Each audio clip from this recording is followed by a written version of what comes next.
Kumusta kayo mga pogi? Andito tayo sa bagong episode ng The Pitbull Show. Makikita ninyo, lumaki si Jill Rose. Pinakain ko ng tiki-tiki. Hindi ko maintindihan kung bakit ang mahal ng grip eh. Sa Pilipinas, ang bago nito, nasa 20k daw. Dito, mga nasa 12,000 nata kuha ko rito eh. Second hand pa. Pero maganda naman, kumpleto.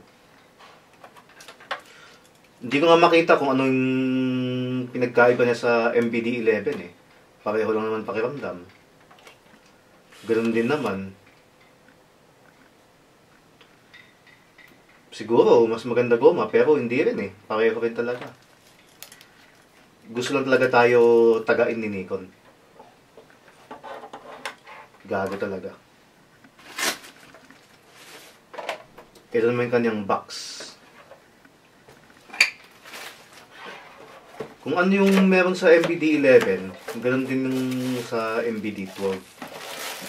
Ayan o. Yung kanyang plastic. Yung kanyang instruction manual. Yung nalagyan ng ano, battery. Wala lang, ganun lang. Hindi ko lang talaga kailangan bukas to, hindi ko to bibilin eh. Sayang lang sa pera, pero maganda na rin ang may battery grip. May special project kasi ako sa mga darating na araw. May pagkagamitan ako nito. Saka gumagamit naman talaga ako ng battery grip eh. Ano masabi ng mga bossing? Ayos ba?